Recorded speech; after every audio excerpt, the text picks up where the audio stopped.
They're separate interviews. Yes, sir.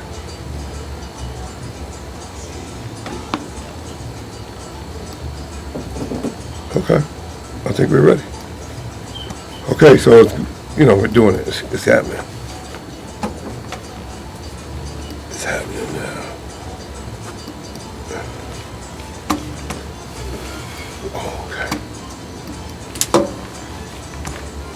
Okay, so here's how you guys can see each other. Set it up any way you like, Brother Leroy. Put this on 200. Okay.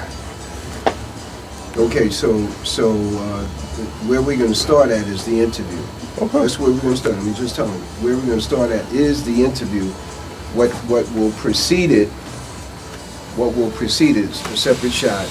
I'm going to introduce the show. It's going to be a generic opening. Okay, but you're not doing that first. You're going to interview him first, right? I'm interviewing him. Yeah, so we're doing an interview. This is going to get the interview captured, so still you can have a good look at it, and then you can do the other shots with this. Okay. And so now you can see yourself. Set it up any way you want. Turn your sound down. Oh yeah, this is hard.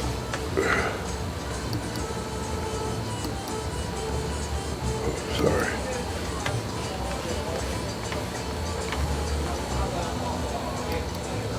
Okay. So this is on. This is live. Kareem, we're going to be here. Okay, this is live.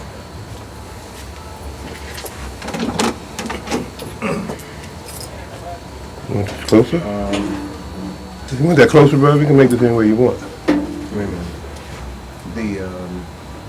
What's the other cameras? Stu's gonna set the other cameras up. Okay. Yeah.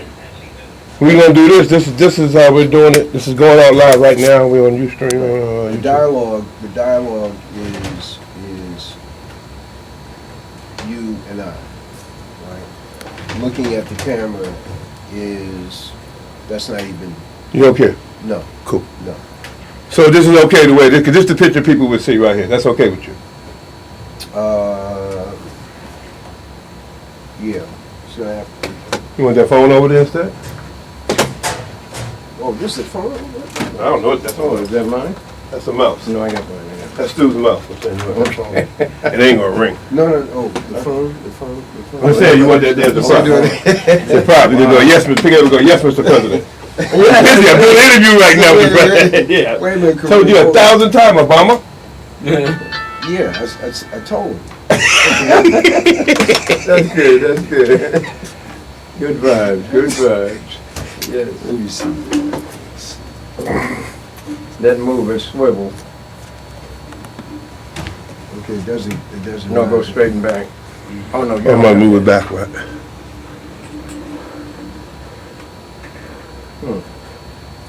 Like that?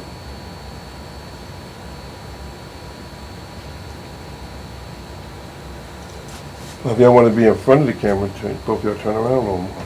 And then No, it's not going to be looking at it. y'all don't want to look at it. You don't look at each other. Okay, cool.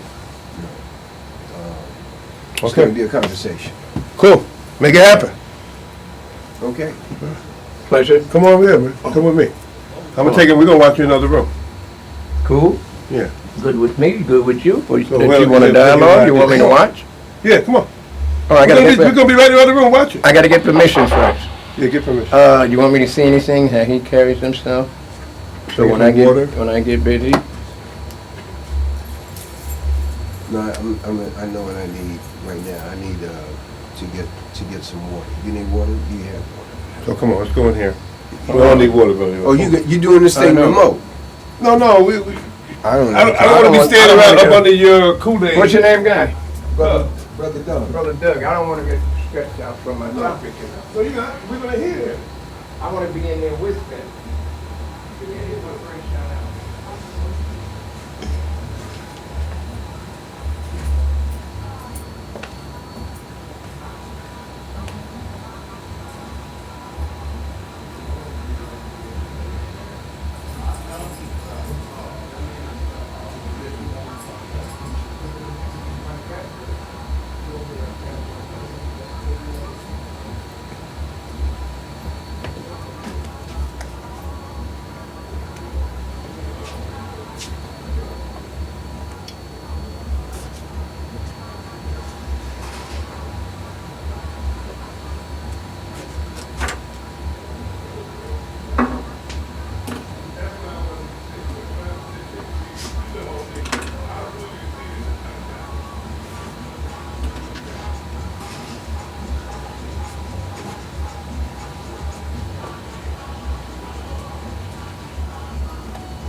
Thanks for looking.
She's amazed the house.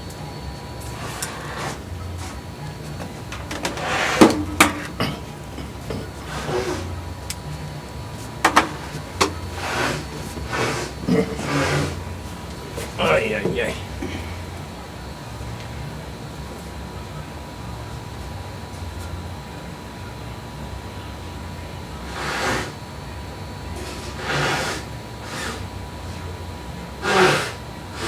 I saw the brother that has the homeopathic piece too from the Bronx. Oh yeah? First time I've seen him in years. Oh. Yeah, I saw him at the Janaza. I didn't see the brother that used to call the Adon. Walk with the stick. I can't even think of his name. He came with the brother with the health facility. Okay. Oh man. Mm. I can't think of his name. If we was late, Juma was late because everybody liked the way he called the Adon. Yes, yes. He walked with a stick, and someone, he was doing martial arts for 1 or 2 nights a week, for 1 or 2 days a week. He one of those like African canes with, might have had something, a little black, red, and green on it somewhere. But you three were always together.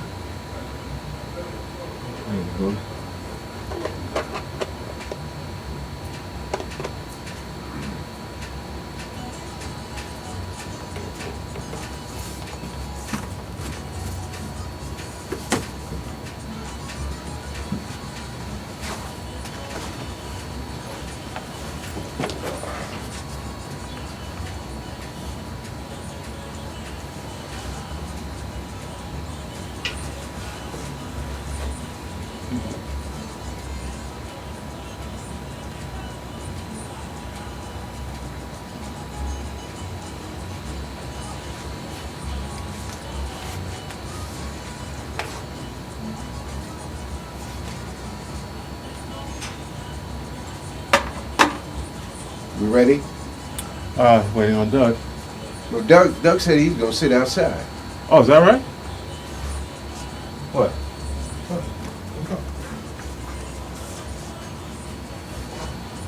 So, Go. you're on. Yeah, you go whenever you're ready. So what about the Turn door? it, you wanna go? Go. The door. Yes. Oh, you wanna Music. close? Yeah. The music coming. Yes, sir. My bad. And you can hear people talking too. Okay, keep quiet. Yeah, right.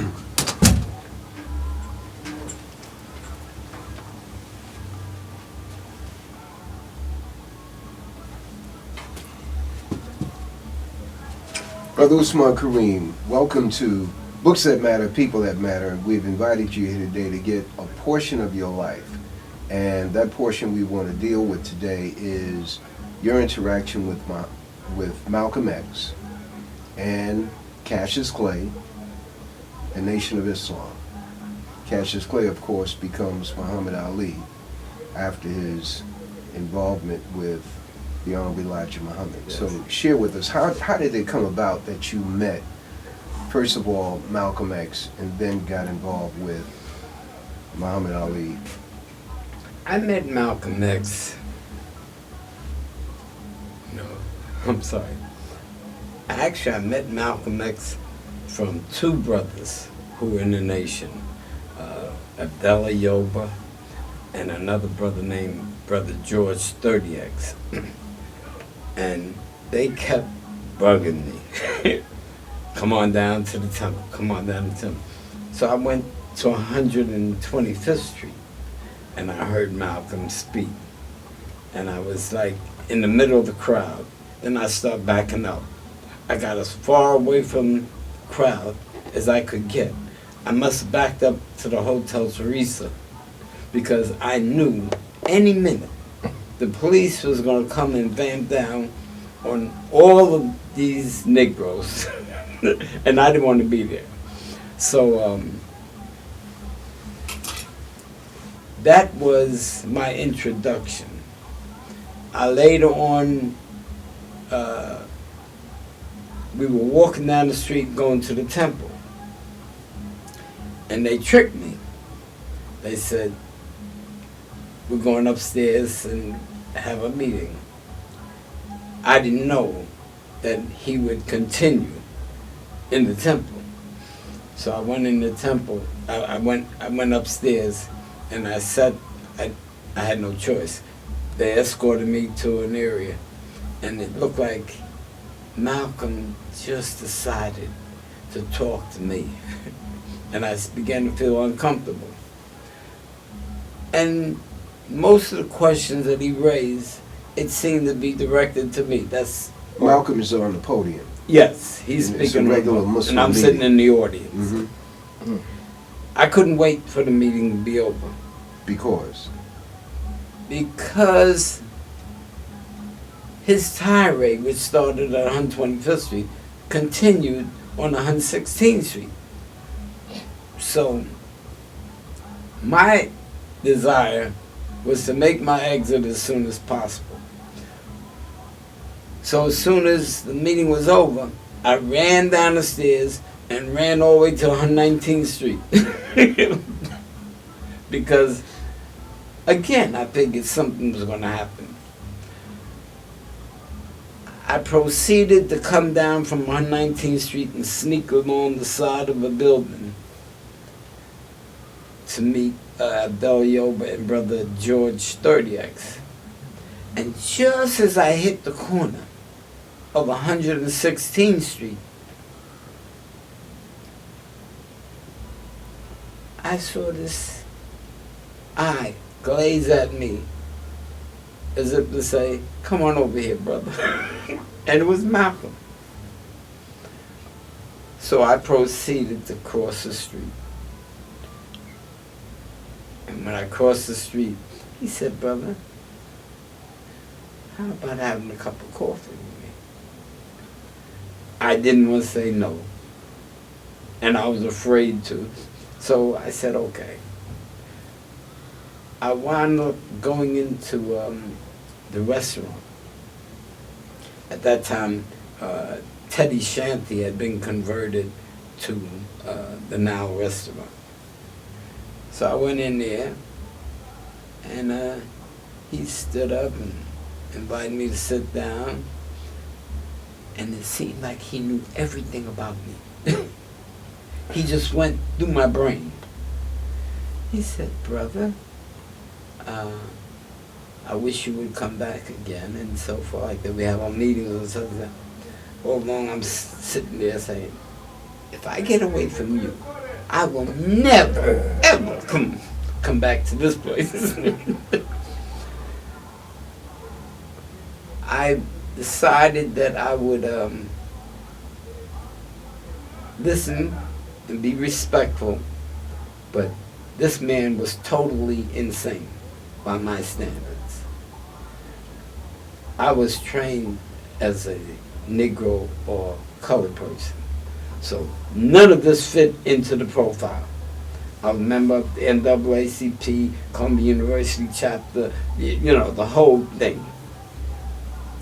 So finally, when he dismissed me, I made my exit, and the brothers were waiting for me, picked me up, took me in the car, and they were having a conversation, wanted to know what we were talking about and so forth.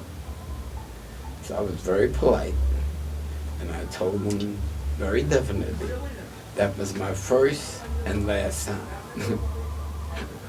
Unfortunately, or fortunately, something happened that Saturday, and I found myself right there on 125th Street.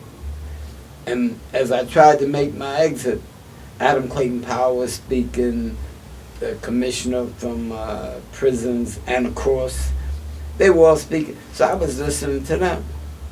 And Monsieur was speaking, and then Malcolm came on. I'm standing maybe 2 rows from the stage, and he looked at me as if to say, "Don't go nowhere, brother." So I wound up again. Matter of fact, him and I were walking. We walked from 125th Street down to 116th Street. I'm trying to make my exit, but he wouldn't let me. And he kept talking and kept talking. And he found out through conversation that I came out of show business. So that opened up a whole world for him. Show business in terms of? Well, I started in show business with a group called the Platters. But I had interaction with Thelonious Monk, Miles Davis, Max Rhodes, Abbey Lincoln. As a matter of fact, I was the go-to person for every nut that was in, in show business. They all wound up. Sarah Vaughan and her husband formed the company. So even though I had come out of show business, Sarah Vaughan's husband's name was C.B. Atkins. He was a former football player. And Sass and I decided that I would try and help him because of my extensive knowledge in show business. So CB and I got together. There's where I was really introduced to every nut. Because black entertainers would flock to Sass's business because she was Sass. And as a result, C.B. Atkins was a very dynamic person. He didn't know no boundaries. So we started kicking around the idea of forming an artist management company, a booking company, and a recording company.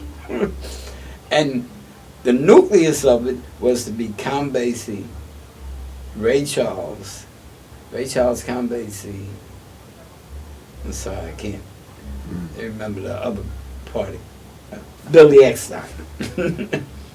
So we were pursuing this idea. And then word got out in the industry that some nuts on 200 West 57th Street, because we had a beautiful penthouse. So we they paid us a visit. When I say they paid us, the mob. The mob paid us a visit and told us, just thinking or entertaining that idea, we could lose our life. So, C.B. Atkins didn't really take too kindly of it. So we went to Chicago, where C.B. Atkins was from. And we sat down with Killer Johnson and a couple more people. Quincy Jones' family. Because Chicago, unlike New York, Chicago has a real mob. A black mob. They don't play. For years, Quincy Jones' family ran Chicago. I mean, this is nothing out of the book. They were in the number banking business and was making money hand over fist. As a result of that, CB got to know most of the black mobsters in Chicago. But not just black mobsters. Real mobsters. The Guineas played it one way, but they played it another way. Sure enough. Coming back to that. That was the management. That was was the a- piece that Malcolm keyed in on when Yes. you reveal. When that I you were in told show business. Malcolm about the stuff that I was doing, Malcolm, he felt the need, or he used that, to kind of take me under his wings and protect me. So we wound up having coffee every morning. Before I go to the office, I'd stop and have coffee with Malcolm. And I started telling him about the problems I was having and keeping him abreast. And so he showed an interest in the entertainment world. Of course, I didn't know that Malcolm's experiences prior to coming or being exposed to the nation comes out of the world of show business, pimping, and otherwise. Mhm. So it was a natural hookup. Mhm. As I would mention one person, Malcolm would deliver another. One person in particular was a brother named Red Fox. I knew him as Sloppy, as Fox and White. They were dancing, Sloppy White and Red Fox. As I began to recount to Malcolm an intimate story about it, because Red Fox, he had a laugh record that I never thought would ever be able to be aired. But he had a series of records that he recorded. Laugh was a label. Yes. Mm-hmm. Go ahead. Yeah. But the content Was was, I mean, it was Triple X. unbelievable. Triple X. So, in talking to, and discussing, Malcolm said, "Do you know that brother?" I said, "Sure." So he said, "Well, him and I go back. He doesn't know it. But him and I go back to a place called the Pink Angel." this is Malcolm Malcolm. relating about Yeah, Red relating Fox. to me. Mhm. The Pink. The Pink Angel, Mhm. which is a bar on St. Nicholas Avenue and about 49th Street, 50th Street. And he was discussing with me, and he said, Red Fox was a pool shop, and him and I used to be waiters in this place. So I paid it no mind, really, at the time. I said, yeah, okay. My relationship with Malcolm grew as a result of just having coffee. So every 4 to 5 times out of the week, I'd have coffee with him. Then it got to the point that he would stack newspapers. The Herald Tribune, there were a whole lot of the Daily Mirror. There were a lot of newspapers in the city at the time. So he would flip me 4, and he'd take the remainder. And we go and read. I don't know what he was talking about, because I was not interested in reading newspapers. I'm interested in making money. And sure enough, after reading newspapers, he would kind of quiz me. He said, "What do you get out of it? What does the meaning of the first paragraph?" And then I realized he was teaching me. It was a form of teaching that he was introducing me to. That relationship grew to the point that I used to bring every artist that I knew to Malcolm. Because I felt comfortable with him being able to handle them. I had pretty good relationships with them. And I felt as though the things that he was saying to me, they needed to know. As a matter of fact, it would help them in their careers. So one of the first people I introduced Malcolm to was Oscar Brown Jr. Then I introduced him to Max Roach, Abbey Lincoln, Godfrey Cambridge, Dick Gregory. Dick Gregory became a visitor to Malcolm more so than any of the entertainers combined. That was my experience. I had a Cadillac limousine. So what I would do, it was called Zenith Enterprises, Service to the Stars. So people would come into New York. There were people that I didn't manage or I didn't have a relationship. For instance, Nat King Cole was going to be at the Copa. I gave him my limousine. Didn't charge him nothing. But the way it worked, I would supply my limousine. Nat King Cole, if he was there a day or 2 weeks, whatever it was, he would be tipping the chauffeurs more money than the rates were. So what happened, I supplied employment for these 2 or 3 brothers who were we call them at that time advanced Savoy, who didn't have no employment. And their job was to take care of our limousine. Matter of fact, Brother George Sturdy was one of these brothers. What happened was Dick Gregory would come in town. That time he was working the Playboy circuit. And Dick Gregory was a regular for my limousine service. Nat King Cole was a fellow who played organ named Earl Graham. I had certain type clientele, and each one got to the point where they loved the service that these Muslims had rendered. First of all, they didn't just drive them; they were actually like protecting them, security. And each one, that was not part of the deal, but each one enjoyed it. And getting back to Malcolm, my relationship with Malcolm, by bringing various entertainers or personalities, I call him on the phone. I had a number. I call him. I say, "Look, Godfrey Cambridge is in town.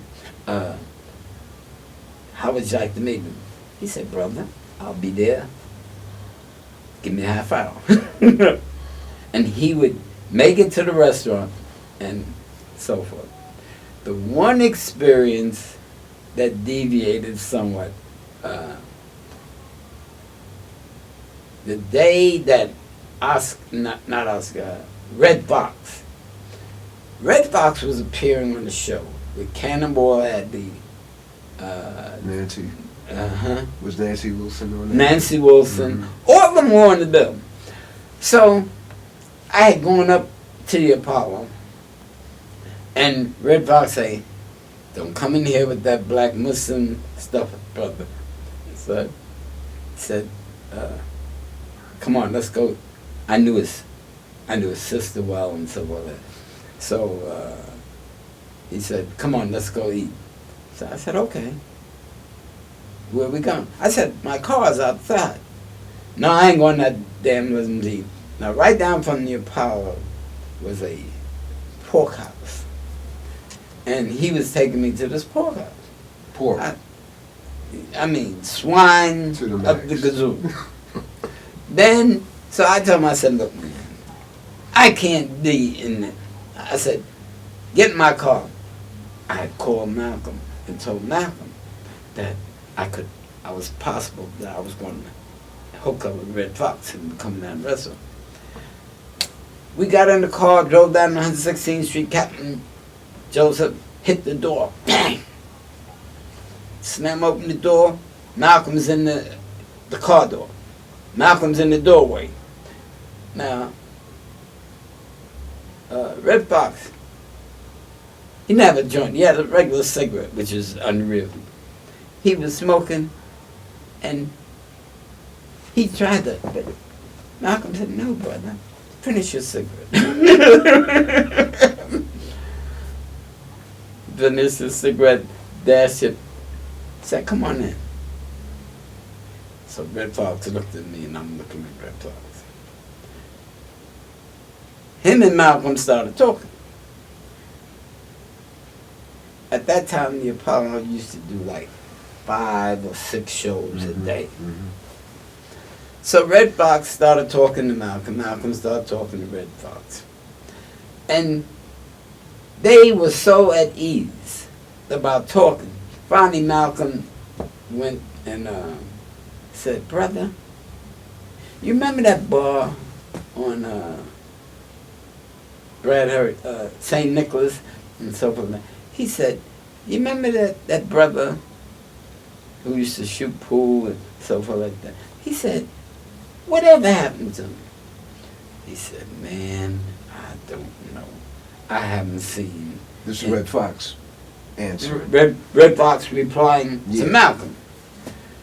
So Malcolm said, "He sure was a hell of a hustler."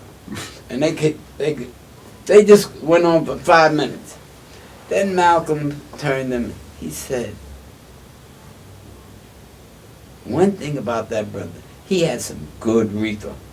And Red Fox stood him, yeah, amen. Then Malcolm said, "What was his name?" He said, "We used to call him Detroit Red." And Malcolm looked at him. He said, "Yeah, I'm Detroit Red." Red Fox leaped up from the table and used some profanity. "No, brother!" They got really good. He said, "I watch you on television. I watch you all the time." He said, "There's no way that I thought that Detroit Red and you are the same people." He said, "I know." So they had this. Time began to fly by. He missed the show. So he said, "Brother, I missed the show and I'm going to be penalized." He said, "Would you?" We're going to break for a second. While I was sitting here, I said, I know I turned the phone off. And obviously, You didn't. we didn't. And let's do this. This is I was told in the beginning we can slice something out of the middle. Yeah. How much time?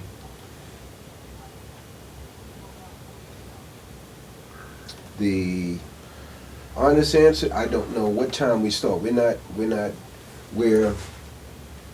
Stu, can you help us on that?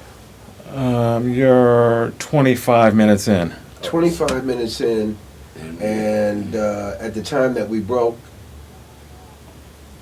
about 24 minutes in? Yeah. Hmm. Okay, okay. The phone rang at what point? You just, okay. Muhammad, Red Fox missed, The Red show. Fox missed the show. Yes. Red Fox missed the show. Okay.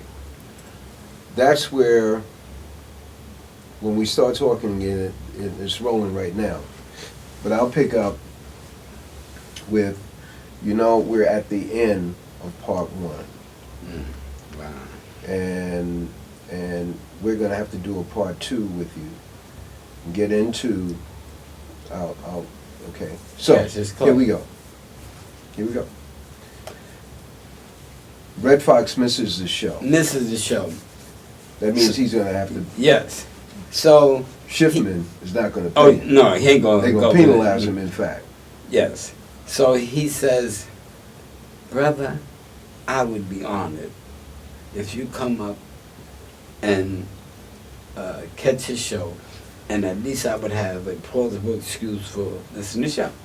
So Malcolm said, no, brother, I don't go into places of entertainment and wine and whiskey. So I looked at him. I said, brother minister, do you think you can make an exception? He said, brother, I have to bring security and stuff like that. Then, okay, you're my security. So we went up, and Red Fox sat him right there on the first balcony. And he didn't crack no jokes. He didn't say nothing. He sat up there and started telling the audience about this long lost friend that he met. That was him on the stage. Yeah, on stage, We're right? gonna have to stop right here. Part one of this interview with you, Brother Usman Kareem. And we're dealing with your contact with Malcolm X, Cassius Clay, then coming into his real name of Muhammad Ali, and the Nation of Islam overall.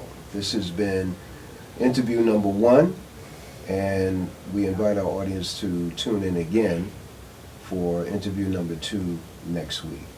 For Books That Matter, People Who Matter. I want to thank you very much for being on this segment, and this has been a classroom for everyone. Thank you. Thank you.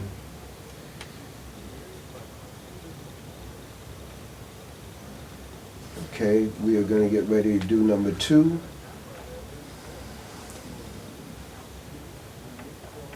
All right? You know I'm going with it. So you cut. Okay, I'll cut in where necessary, but everything that was said, you're really not a half hour or hour interview. You know, people will say, what? They ain't never heard of this? Mhm. You know, Detroit Red, of course, was Malcolm, was supposed to be Red Fox. Yeah. And Captain Joseph had told me, he said, you know his real name, Malcolm's real name, he was Detroit Red, not Red Fox, he was Detroit Red. That's right. Okay, we getting ready to do number two segment. You ready, Stu? Yes, I am. We're Okay. rolling. Well, once again, Brother Usman Kareem is our guest on Books That Matter, People Who Matter. And we're picking up the conversation where Malcolm and Red Fox have been basically reunited at the Apollo Theater. And you're telling us the story of how Red Fox was doing, quote, what I would call a monologue from the stage, talking about this long-lost friend. Just give us some capsules of what was in that, then we're going to move to your interaction with Cassius Clay and and Malcolm X. In the case of Cassius Clay, one night Malcolm came to me as usual. I think we were at the UN, because I used to go to UN receptions. I was his go-to person. He'd take me to the UN and no security, just him and I. And at the conclusion of this particular night, he said, brother, he says, there's a brother coming in town tomorrow. He said, I'd like for you to meet him. So she said, his name is Cassius Clay. You've heard of him? I said, I think I did. I said, but Brother Minister, I'm not a boxing fan, and there's no reason for me to follow boxing. So he said, I just would like for you to meet him. So I said, okay. I used to introduce Malcolm to people. Now he's introduced me to Cassius Clay. So he came in with this red Cadillac convertible, driving up to the restaurant. And Malcolm introduced me to him and him to me. He said, after he introduced us, he said, this brother is about to have a serious interview tomorrow with one of the key figures in the entertainment world. And he said, I was hoping that you could go with him to the meeting. So I said, for what? He said, the meeting is with a man named Joe Glazier. So I stood erect then. I said, Joe Glazier? He said, yes. Do you know him? I said, I know him very well. Joe Glazier and I have over the years been dealing, and I've done him some favors that he has never really paid for. So I let it be known that I was well acquainted with him. So Cassius looked at me. Yeah, okay. Malcolm ordered him to meet. Do not have the meeting except that I be present. So that morning, his driver and him, we drive down to Associated Booking, which is what Joe Glazier owns. And we walking in the door, and Martha Barrows, Joe Lewis's wife, she's sitting there, and she's has a pad in front of her.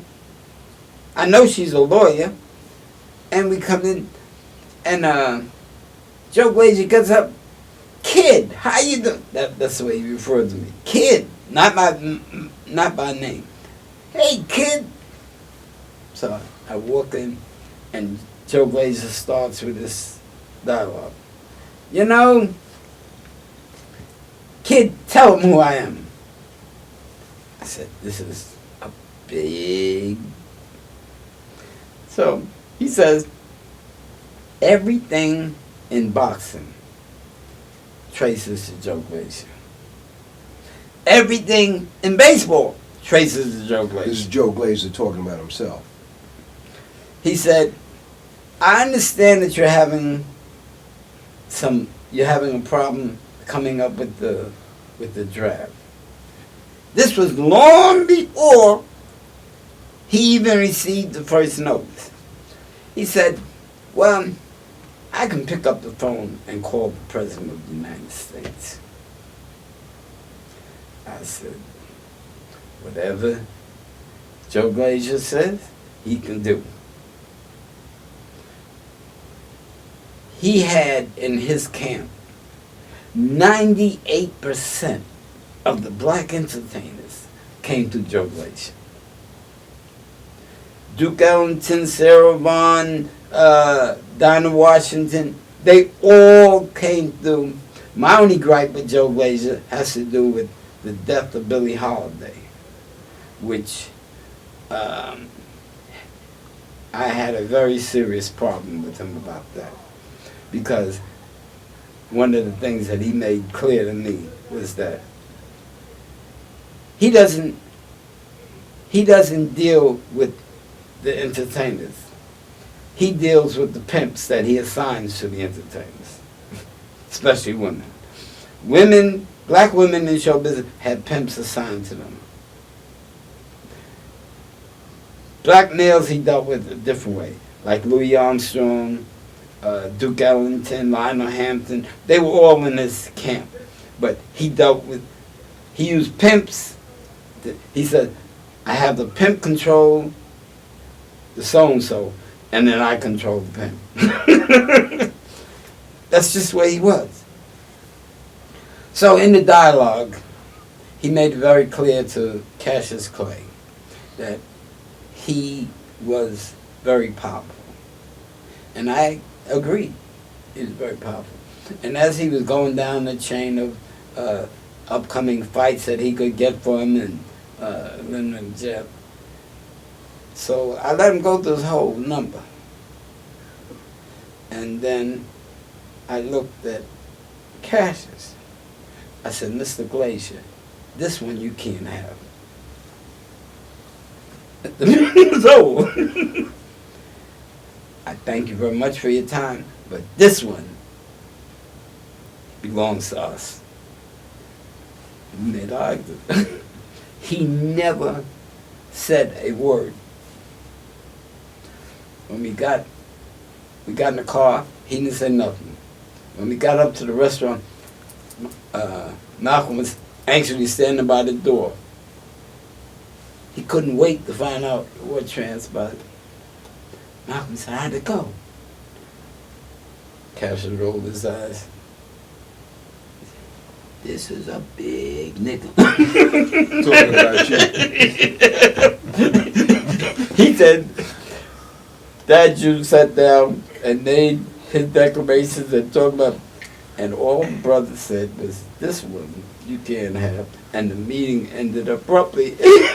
He said, I don't know who he is, know nothing about him, but this is my man. I need him. So, as it was, I left them. I used to live in Grand House, so I was rushing home to eat, and something transpired. I left Cassius and Malcolm. About half hour after I got in the house, the telephone rings, and it's Malcolm, and he's saying, brother, I had discussions with Cassius and stuff like that. He says, can you pack your stuff and be ready tomorrow morning to go to Louisville? I said, go to Louisville? I said, Brother Minutes, you don't understand. I hate boxing. I have no love for boxing. And I hate the sport. He said, well, brother, I have had a conversation with the messenger, and he has ordered you to not let this brother out of your sight. With the messenger, Mr. Elijah Muhammad. The Honorable Elijah Muhammad. He said, I spoke to him, and I gave him the gist of what is, and he suggested, no, he wants you to stay with this brother, whatever it is, and if necessary, don't worry about anything. He would cover it. So you do go to Louisville. I go that morning. What happens as we move through? Now we drive from New York to Louisville. Oh, you're driving. Yeah, in this red Cadillac convertible. We have two other drivers, but Cassius is doing the driving. He doesn't come from underneath the wheel, except maybe in Cincinnati somewhere. So finally, we drive up to his parents' house. And the minute his parents see me, they leaped all over me. You're black Muslim. You're black Muslim? I said, yes. I'm sick and tired of what y'all are doing to my son. They started, and the mother tried to interrupt the father, and we never did have a good relationship.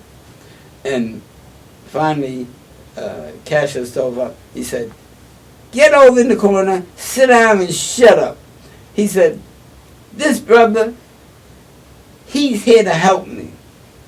that was the beginning of the relationship. I later on went from Louisville down to Miami, Florida, set up a camp for him to train and deal with his sparring partners, in which the first thing I did was I started looking over some of his arrangements with the people around him, but more importantly, a group called the Louisville Sponsoring Group. And I immediately started examining the contracts and seeing what the Louisville Sponsoring Group was. And it was just about time for him to sign what they had. They had a 5-year increment for renewal. So we drove to the Louisville Sponsoring Group's headquarters. The Louisville Sponsoring Group was made up of approximately 11 to 20 multi-millionaires. And their position with me was, they didn't care about the money, they didn't care about nothing. They all chipped in upwards of $1 million apiece to put it on the table for their homeboy to get a fair shake and to give some leverage to it. Brown Williamson Tobacco, Legal Minds, all of these were the people who were on the book. Nevertheless, we stayed there about 3 days. About the third day, I was sitting down talking to them. And I was talking about renewing this contract. And I said that, unfortunately, the way I looked at it, we needed to rescind portions of the contract to give him control over the expenses of camp and sparring partners, and that could no longer be handled by the Louisville Sponsoring Group. A man named Fabersham was the head. He looked at me, took note. Said, anything else? I went on, and I said, the clause, you have options of five-year increments. I said, we'll honor the first 5, but we're not going to honor the second 5. That is virtual slavery. Amen? Yeah. Anything else? And I told him that we would keep the money coming from the fight would go into an account. We had set up a thing called Cassius Clay Enterprises. I took this from Ingemar Johansson, who was a Swedish fighter, who only fought really one heavyweight, but he incorporated himself when he beat Sonny Patterson. So I took that as an example. So I informed the Louisville Sponsoring Group that Cassius Clay would become Cassius Clay Enterprises, and that the monies would be... What did that mean, monetarily? Well, essentially, in a boxer's career, all boxers are controlled by someone. In the case of Joe Glazier and others. And what they do is all of your expenses they handle. You don't never have an accounting, any real accounting of what you spend. They give you a figure, and that's how they control you. So I come out of show business. I know about slavery. I knew how the biggest, Sammy Davis Jr., Louis Armstrong, one of the things he says, kid, I get a check every week. $2,000. Louis Armstrong telling you. Yeah. $2,000. He said, I don't ever worry about anything. He said, I get my coke, my smoke. I go to a country, they don't even bust me because Mr. Glazier takes care of everything. And this was true, as I told you. he would have the pimps taken care of, and it was consistent.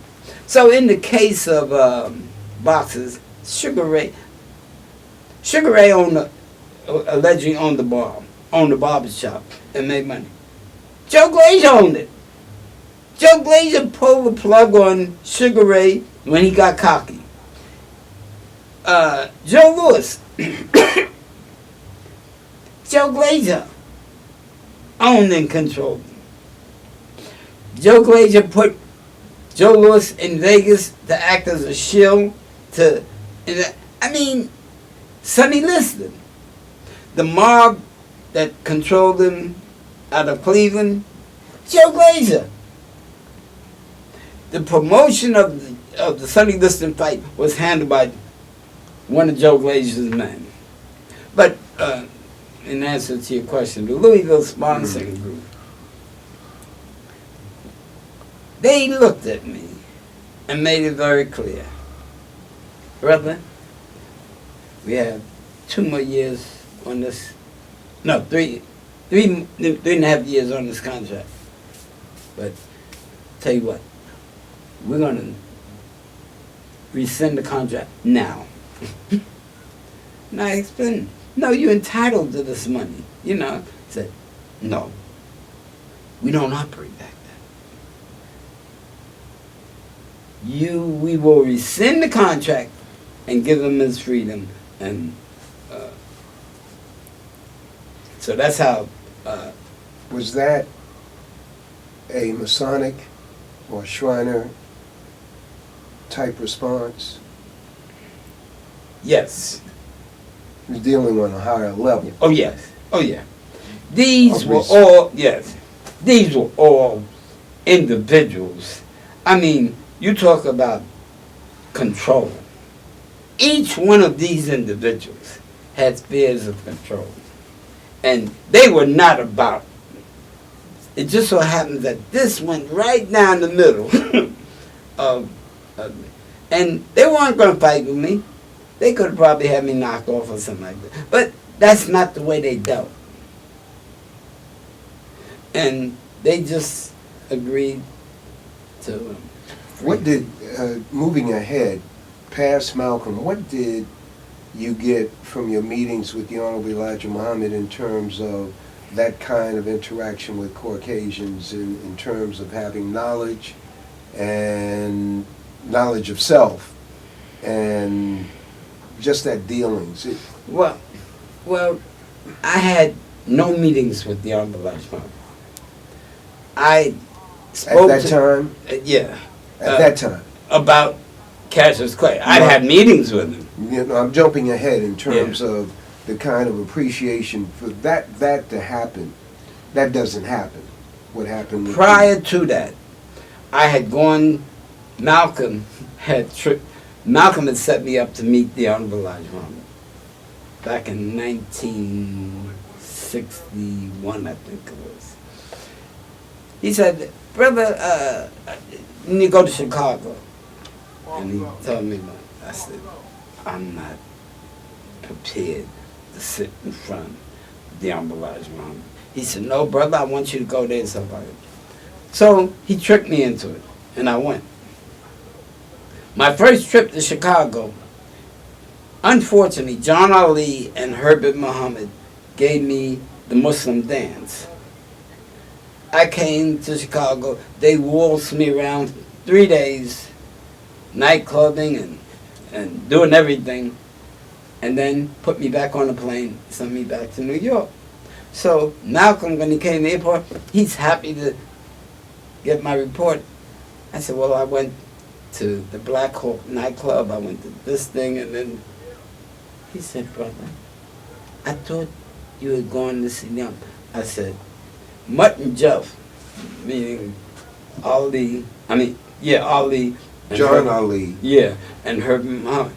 I said, the act that they put on me, I said, spun me right in and out of orbit. So he listened, came to me the next day. He said, brother, get back on the plane Friday. And this time you're going and don't go through Ali and Herbert Muhammad. I got off the plane in Chicago. Somebody picked me up, whisked me up to the mosque. I met Wardim Muhammad. And he said, "Oh, brother, I got a call, I'm such and such." He said, "Have a seat."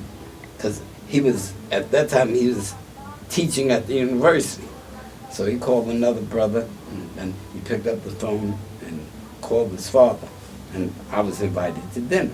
So that's how I got to the dinner. No. Yeah, that's how I got to dinner. But essentially, this meeting with the Honorable Elijah didn't deal with anything. I was so enthralled by his presence and so on. I discussed how the nation could give a fundraiser or give an affair and make some money. So Elijah Muhammad looked at me. He said, "Brother, I don't deal in the world of sport and play." He says, "I'm a spiritual man." He said, "All that you're discussing," he says, "not only am I not," he said, "but I will not subject my followers to it." But I did have a discussion with him. Although he very cut me. I went back to New York. Malcolm sat me down again. He said, "Brother, start giving me some pointers on how to present it." About a week later, I went back to Chicago. Came to the Honorable Elijah Muhammad. And essentially what I did was, I was telling them about our interaction with our people. I said, our people look at us as strange beings. We don't have any social, and I said, it'd be nice if the church and the civil rights leaders and so forth like that, we could have dialogue and so forth like that. And I told them that I would like to do it through a bazaar, have a social gathering for us to express ourselves. He said, "Brother, that's an excellent idea." He said, "But I don't have any money." So I told him, "Money's no object." I said, "I could put the money, and I come out of show business, so ain't gonna cost us nothing for the entertainers." He said, "Brother, you will do that?" I said, "Yeah, that hold you, possum." So I was on a mission to give the first Muslim bazaar. The first, what year was that? Do you remember? 1961, I think. 61 begins the Muslim Bazaars. Yeah. And for the audience, the Muslim Bazaars eventually give someone the idea of doing Black Expo. Because that's how large we had become in terms of giving bazaars at the 369th Armory. First of all, at Rockland Palace. Yes. Then moving to the 369th Armory. And those became large, and then someone says, "Hey, this could be a Black Expo." Yes. That's our interpretation. No, you're right, brother.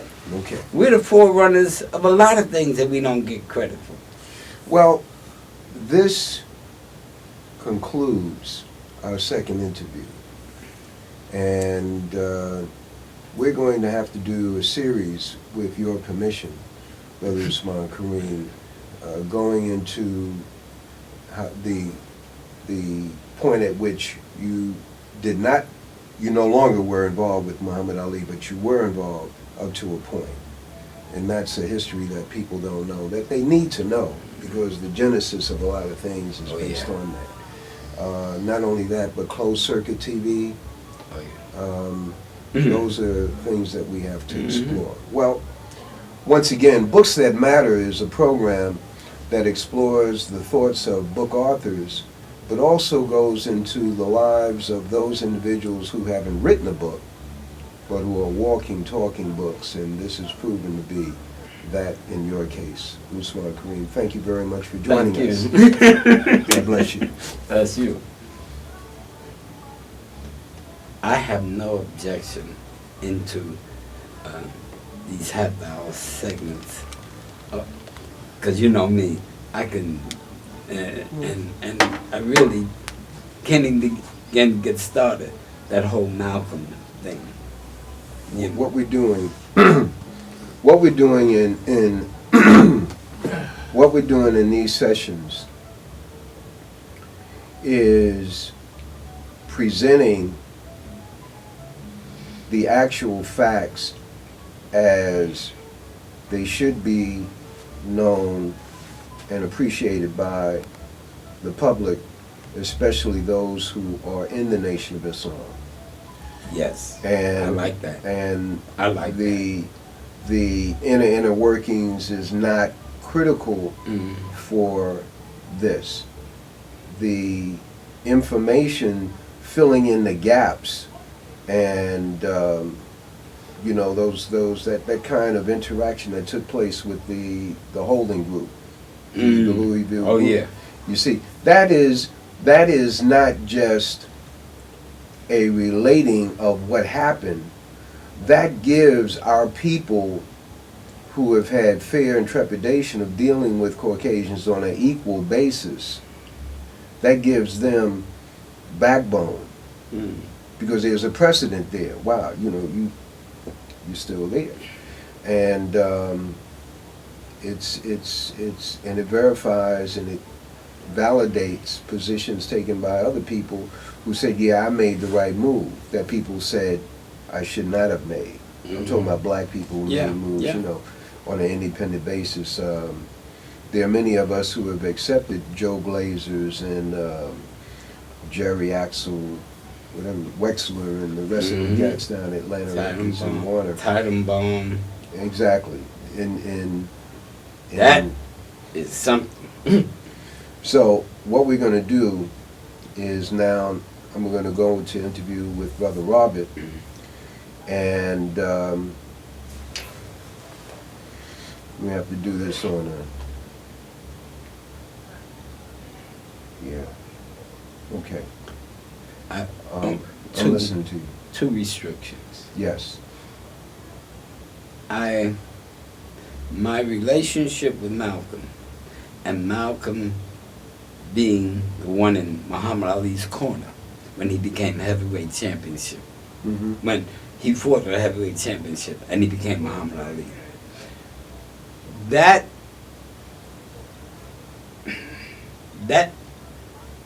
evolution to Malcolm being in Miami when the messenger put him out and I cuddling him and his wife and so forth like that, which was a violation, so to speak. I really don't think it's wise for me to go into that. No. Yeah, you know. No, we can't go anywhere that we can't go anywhere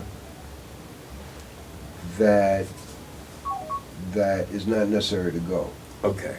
You know, we've talked about many things. I'm not interested in that. Okay. I'm interested in there's a bigger picture. Mm-hmm. The messenger already spanked me about that. When he got to spanking me, I just sat there and I was crying. He said, "What the hell are you crying for?" This is the Honorable Elijah Muhammad Yeah. talking to you. He said, "Raise your head up." And tears just going into the soup. He said, "You chose to do such and such." And he said, I know that you love Malcolm. He said, Malcolm's a wise man. He said, but he can make the mistake of taking your love for him and feeling your love for me. He said, and if he challenged that, you kill him. He said, I'm not worried about you. He said, you will take his life quicker than anybody around him. He said, because you do love him. He said, but your love for me is greater. You know. And I've been through some stuff, you know. I was not the person in the court. I would tell individuals what part of my anatomy to kiss, and did it openly. From Herbert Muhammad, Yeah. John Ali, to Akbar Muhammad. And Messenger used to finally tell, he says, brother, he says, your mouth, where do you get off cussing at all my officials? And I mean, after he got through beating up on me, then he turned it on and say, you know something? All of you national officials, y'all got a lot to say. He said, he's sitting right here. Mm. Say in front of his face the stuff that y'all be saying behind his back. He said, and if you don't, go up and down there behind. And I mean, I was Peck's bad boy. And unfortunately, I haven't rid myself of that, I'm quick to tell individuals, again, I've been in this thing for a long time, but Leroy, I've been through some stuff. And you've seen people taking advantage of. And I've been overseas and dealt with governments, I know some things. So it's not easy. It's not easy for me to keep my mouth shut. In the face of bullshit. When the game is going down, and you know the game is going down. Hey. No. The messenger said, knowledge cannot submit to ignorance. That's right. And he also said, deny not the truth While you know it. while you know it. And I take that to my grave. So listen, now we go change seats. I'm Here sorry. with Brother Robert. Go ahead, bro. Brother Robert. That was off the hook. Sit right here. That was off the chain. Mm. Excellent. Excellent. I got a witness. Like, amen over here. Yeah, I That's got it, brother. Got a real history lesson. What should I say? you're sitting right there. So let me see. Pardon me. We're rolling whenever you're ready. Okay.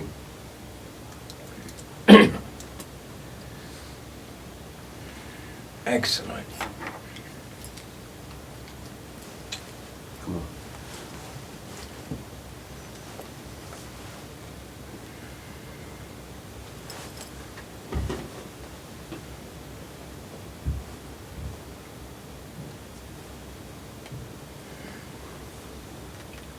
This is 3.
Brother Robert, welcome to Books That Matter.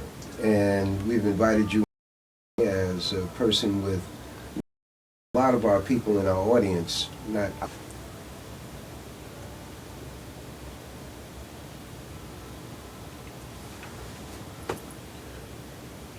Brother Robert, welcome to Books That Matter, People Who Matter. And we've invited you on today to get your sharing of Take 4. This is it.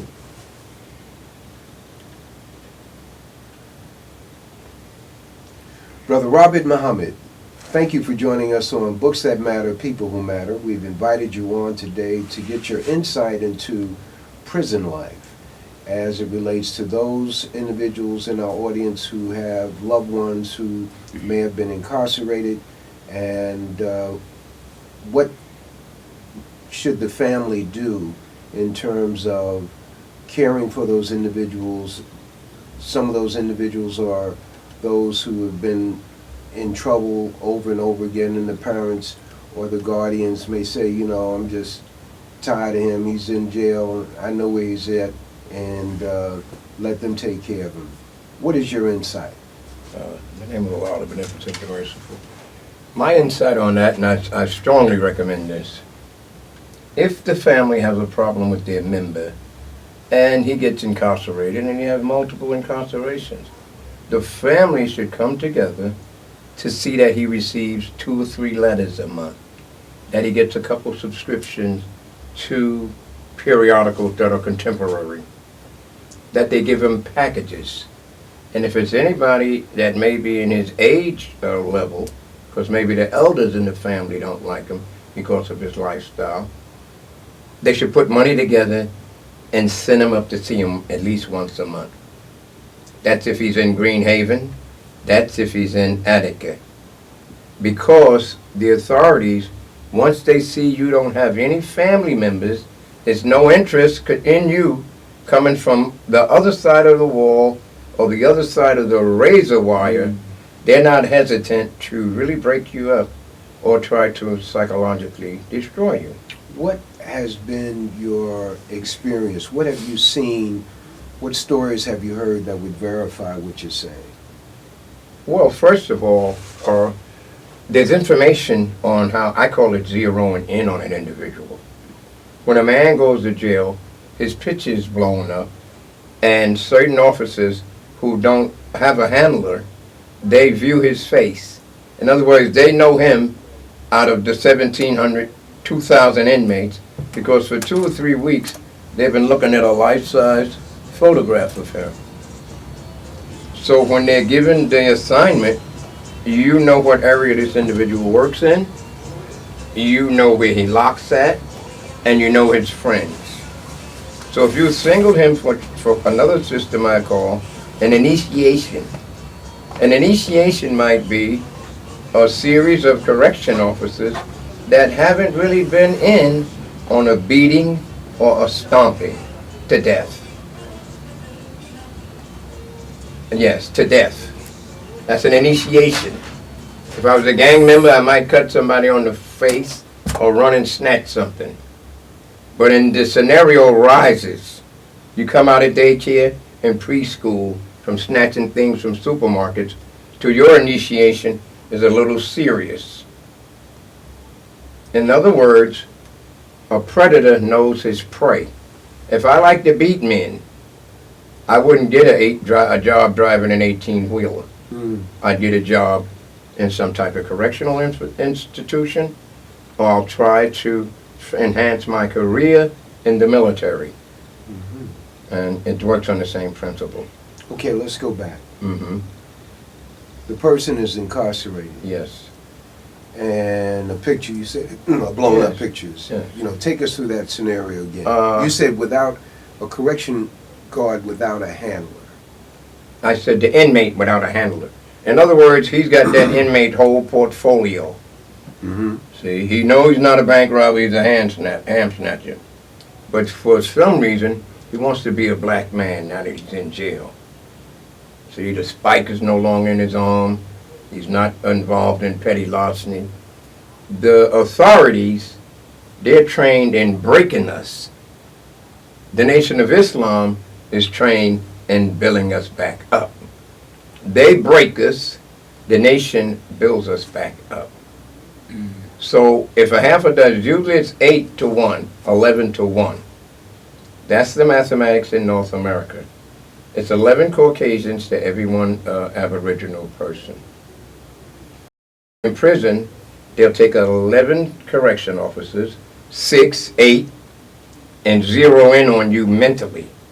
Nobody know this is going on but you and the correction officers.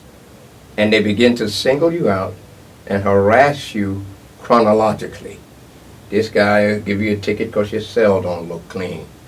Guy standing on the wall in the mess hall say you're talking too much. When you get to your clock, your job, you may be working in a tailor shop, he say you're not working fast enough.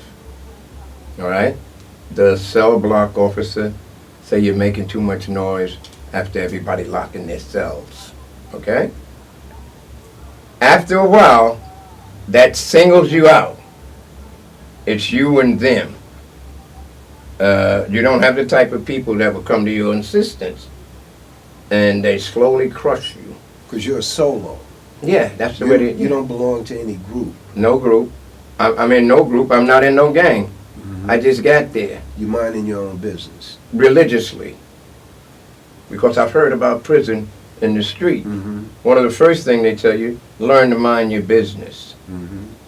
Okay? Don't get in everybody's business. That's not your business. But now they want to break this individual.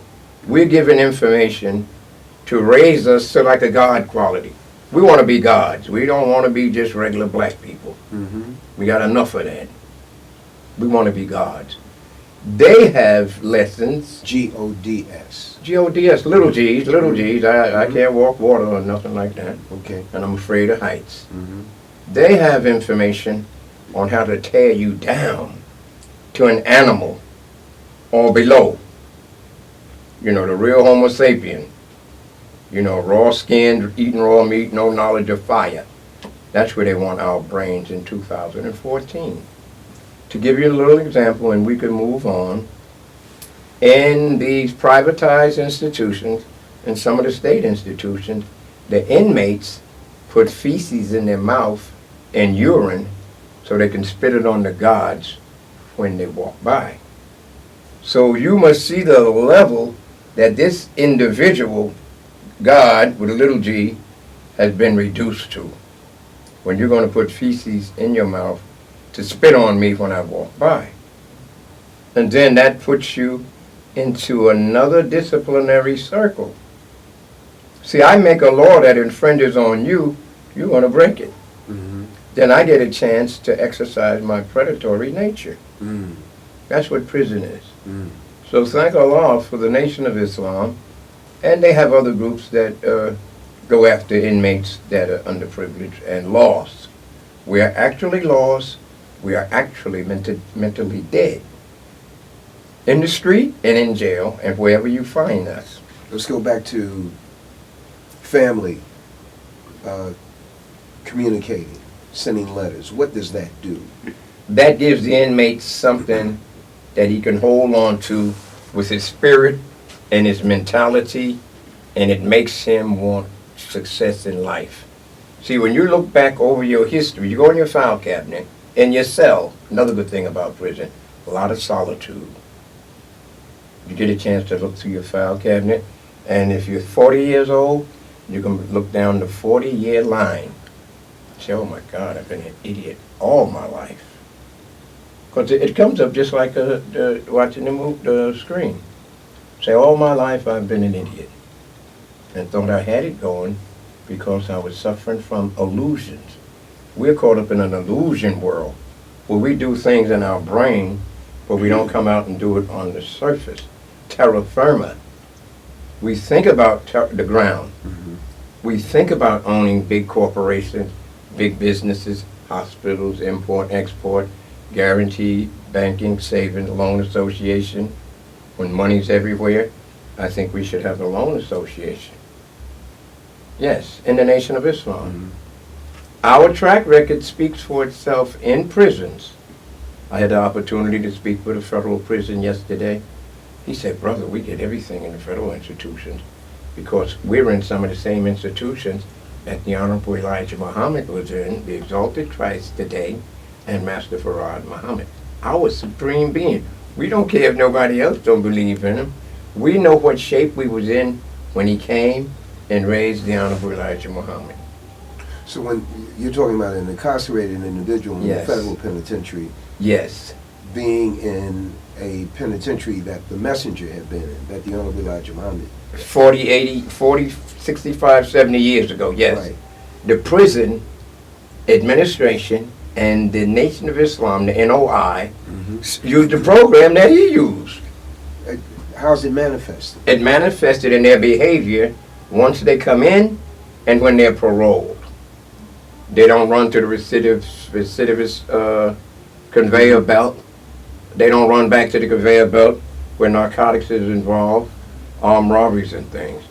They have enough coping skills to let the wave go by, then get in the water and find something productive to do. I just want to tie up the part where the parents or the relatives, they put some financing in so that they can visit the individual Yes. at least once a month. Once a month is good. Okay. Sending letters. Letters 1 to 2 a week, 1 or 2 every other week. Okay. Get 3 letters a month. There are at least two aspects of this thing. One is it's a lifeline to the individual. Yes. The other one is that by showing that this individual is cared for, that people are, quote, watching out for him on the outside, that puts something of a ring of protection around him Yes. within the prison itself Yes. as it relates Yes. to the guards. Yes. If they want to initiate someone, here's a guy who's been in jail 25 years, never got a letter. Nobody ever sent him a pink slip. You get the pink receipt if somebody send you a $50 bill. They come by and give you a pink receipt, like our charity receipts. He's been in there 25 years, never got a pink receipt, never got a letter. Nobody ever sent him a package. See? Mm-hmm. His holidays is the 4th of July. Mm-hmm. The institution will give you some extra candy. Mm-hmm. Thanksgiving, you get extra turkey. Christmas, you might even can get drunk. Okay. New Year's, you can get drunk. New Year's, you can do anything that day. A lot of rules are swept under the cover for that day. Now, if they want to show some correction officers who've never been on a beat up, they're being initiated, like in the street. You shoot an unarmed man, they take you out of uniform. The next time somebody see you, you got on plain clothes. You got an increase in your salary. Exactly. A promotion. You got a promotion for killing an unarmed black man. Now, people think that that's not true. But when Eleanor Bumpers was shot down in her home, Yes. subsequently that individual was promoted. Brother, it happens everywhere. It happens everywhere. They shot a black woman in her home. There was 100 bullets that went into her home. They killed her. She was behind the... They killed her. And they get promotions and raises and more benefits. Okay, so let's go back. Initiation. You use that term initiation. Yes. And this is the new guard or the new person in blue being initiated. That's what Yes. you're maintaining. Yes. That Yes. there's an initiation that the public doesn't know about. No. We know about it. See, jail is like America that you can put in your palm and hand and really study. Mm. See, it's an institution for higher learning for those who are given the information or picked up by someone. You got North America in the palm of your hand with the warden as the president, Mm. deputy warden as the vice president, on down to the correction officer who takes 20 or 30 men out to the farm every morning. The other correction officer, he sweeps up and cleans up the place. So now here come a crew of correction officers, just got their job. Never hit nobody in the head with a club, never stomped nobody in the face, never broke a leg, never pulled an eye out. He gets an opportunity, and they'll give them a drink. See, in man is a little human. If you're an animal, If a guy's really nasty, even the guys on the riot squad don't like him, and he's on the riot squad with them to beat up an inmate. He can really harm you. They don't like him as a person. When they get off the job, you go your way in the parking lot, I go my way. Don't say nothing to me. Don't say nothing to me till I time in. I can't stand your guts. And they're in blue.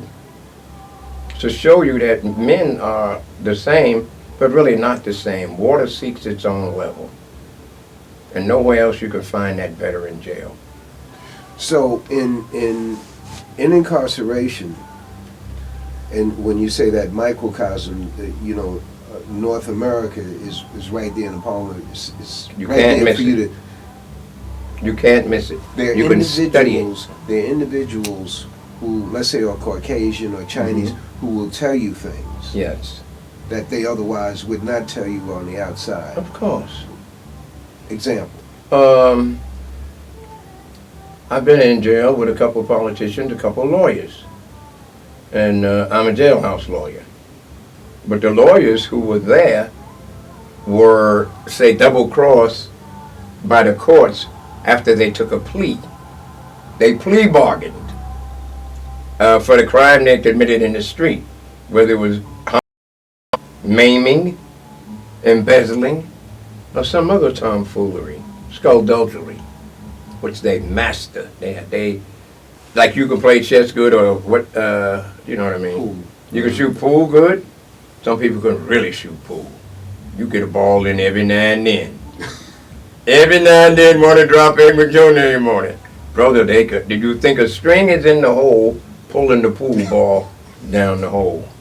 Well, that's the same way it's in the street with crime and skullduggery, especially in corporations and LLCs. Their attorneys are a little sharper than the average attorney doing jaywalking, scofflaw. You got a couple of tickets. So they open up to you in prison. They see you a jailhouse lawyer, and you have a few, hey, this is such and such, this is such and such. He's doing a habeas corpus. He's doing an error coram nobis. This guy is trying to get his transcripts back and the evidence that he was arrested on because he now finds out it's somebody else's DNA. So these lawyers will come over, read everybody. What's the problem?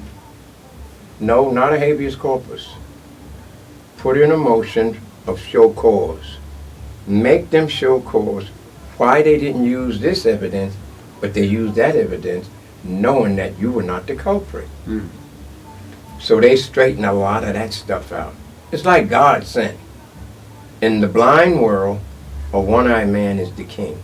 I don't care where you at. The whole world is blind. One guy, you got a cyclops. Running things, questioning thumbs down. Everybody's blind, brother. A man can see a little bit is in charge. Okay. So what you have, it is a university Yes. where you can learn if you're open to it. If someone, you got to plant a seed, water it, let it germinate. The only thing that somebody might be open to is a person who was really pushed off the ledge in his arrest.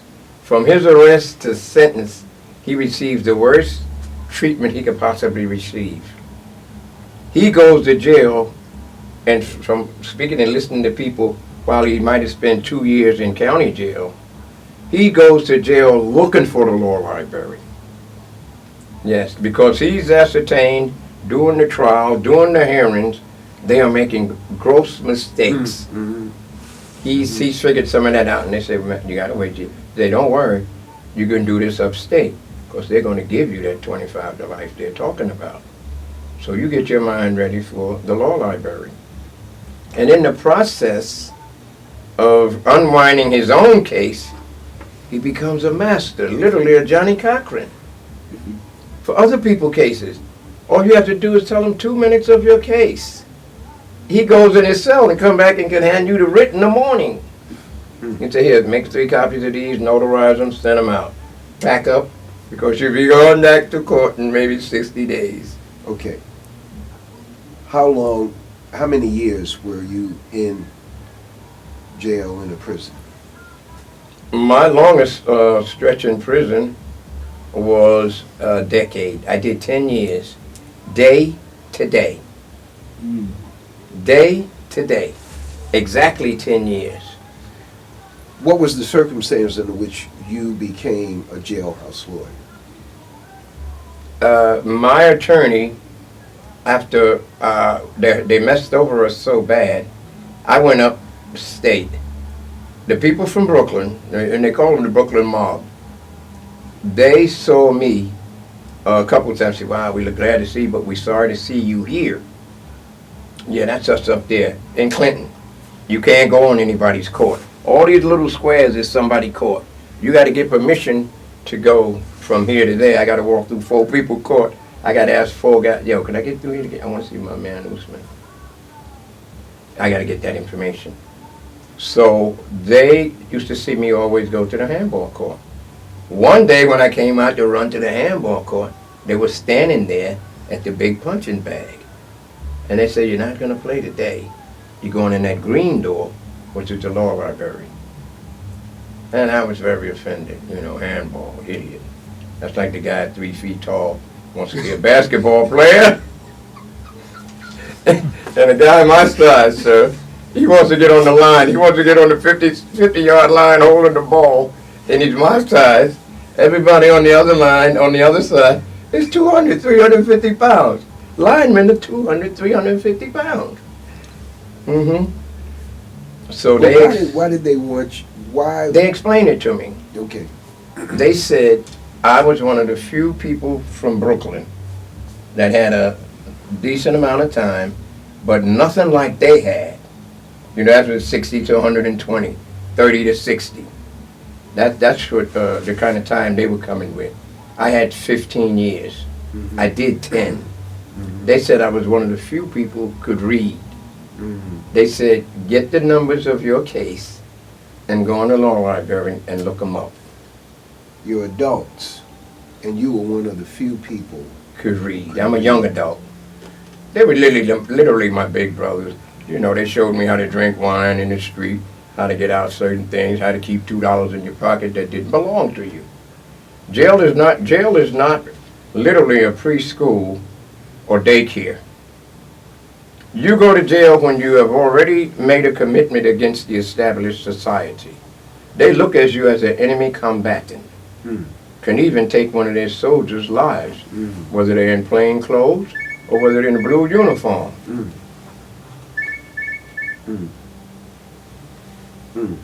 They could literally take one of their lives. So you're looked at as a combatant. You don't want to obey the rules and regulations that govern this society. You are opposed to it diametrically and have 3 or 4 arrests, 15 arrests, to show that you're not going to conform to the society. We're going to stop here. Just hold on a second. We'll edit it at the end.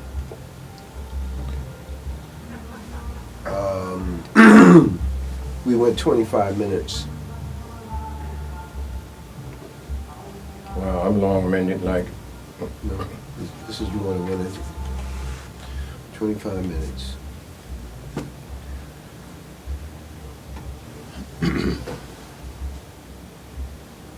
We have to edit that. What's that sound?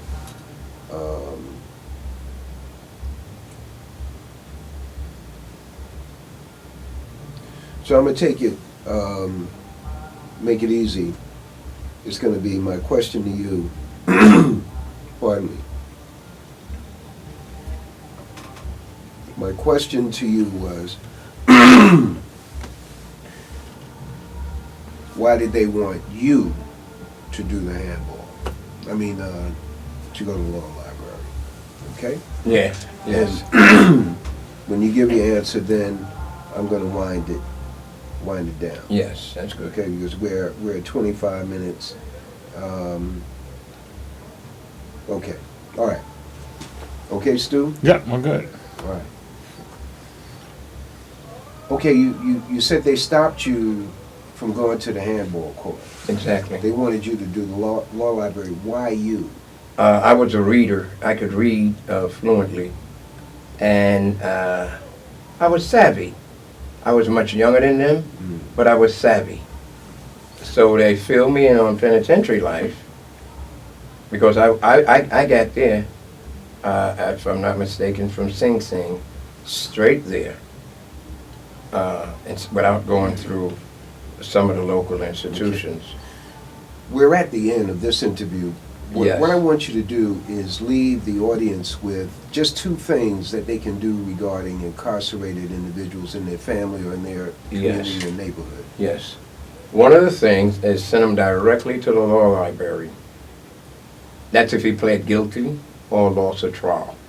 And let him familiarize himself with the legal information. And have a rapport. Don't you just write him in prison and send boxes and he don't write back and you don't see his handwriting change, his vernacular doesn't change, he's still, if he's still, down here, you have to address him in a letter. Did you get your GED? Are you taking a corresponding college course? Did you do anger management, substance abuse? What are you going to do when you come home after 10 years? You can't do the same thing. 10 years in the street didn't wait for you. And writing letters to them. And writing letters, yes. And visiting when they can. Yes, but he must, the law library, I was going to use the term priestly class. Jailhouse lawyers, they're like a priestly class of senators. They deal with jailhouse lawyers. Sometimes it could be your best friend in the street. You can hardly get a minute with him now because he's really doing business. We're at business as a jailhouse lawyer. Yes. He's busy.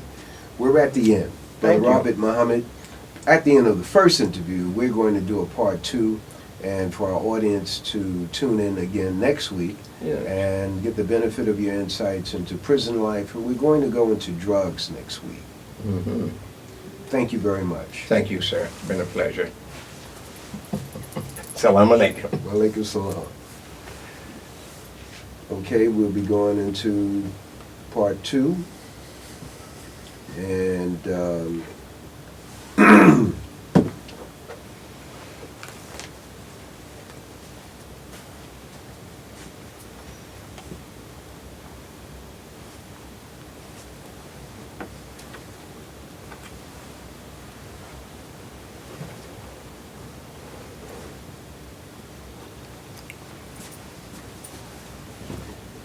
I have to run. yes, sir. I thank you, my brother. Tell my daughter. Oh yeah. I'm mommy and daddy now. So like, Salam alaikum, doctor. Excuse me for sitting. I enjoyed you, brother. I gotta give you that. Where I see you? Where did we get at 27th Street or somewhere? Yes, sir. Okay. Brother, I enjoyed that. Really enjoyed that history lesson. Don't bring him back again unless unless I can come in here. I gotta be on my P's and Q's so y'all don't put me out. this time you're gonna have that. We're gonna talk Mhm. about. You just had that. All right. Just had that. Okay. All right. Okay, rolling whenever you are, Brother Leroy. Welcome once again, Brother Robert Muhammad. We are very proud to have you on Books That Matter, People Who Matter. You're a person who hasn't written a book yet, but we consider you a walking, talking book in many areas. So where we last were in our first interview was on the advice that you gave to families to take care of their loved ones who are incarcerated, individuals who may have aggravated them in terms of their behavior, etc., but they're still a human being, and you want to make sure that these individuals have at least the attention from the family, letters and packages coming into them. What have you seen in cases, or what have you heard of cases where individuals have not had that kind of communication from their families or loved ones on the outside? Well, most of the cases, I'll give you a prime example. About 3 years ago, they beat a Muslim brother to death in Clinton. And nothing was ever done of it because the family blocked any type of help or investigation. How did they block it? They told the administration that we don't want to get involved in that. The administration said, we give you a check and bury him. If you want us to send them home, we will, but we have our own cemetery on the other side of the wall or on the other side of the razor wire. They opted for that. For a check. For the check, yes, and took what they said in the report. And if I'm not mistaken, I think they buried him there. They kept the body, or they said, we'll send the body down at our expense because they're wrong. When they're wrong, they have mastered the art of covering their tracks also. Okay? And as a result of that, it causes other people, it's the Willie Lynch syndrome. And every time I'm crushing a guy, he's handcuffed behind his back, I don't want that, or he's shackled around his waist and he can't take a full step. They got the chains on his ankle, and they're wearing his head out and his behind. When I see that, that makes me don't want to, if he was known to be doing educational work, sometimes you take a guy, he gets no family activity, he's like Jesus. I and my family are in here. Understand? So, when they see that he's magnetic and he's able to inspire other men to try to get a GED, try to at least learn how to read, try to learn how to write, try to learn how to hold a decent conversation, he'll be singled out. They'll go and do a 360 on his record, see why he's in here, how much time he got, and they'll start harassing him. So an individual who is not creating a problem in his own mind, who's trying to live a straight life, Exactly. is creating a problem in terms of what they need to satisfy their love. That is the guards, the correctional institution. This is what you're saying? Yes, see, they recognize they're at war, and this individual is looked at as a number and an enemy combatant. He didn't go to jail to pick tulips. He's in jail. They have a book of rules and regulations of what they expect out of you while you do your time. Correct. Education, stop smoking, and enhance your mentality is not in their book of rules and regulations. So when you start doing that and embedding your condition, the powers that be, you have attacked them. That's the way they look at that. You attacked us. How? You waking up people, you yourself getting smarter? We'll never get this another chance at you.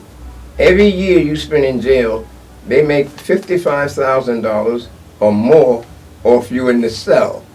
Just in the cell. That tab is $55,000 per inmate.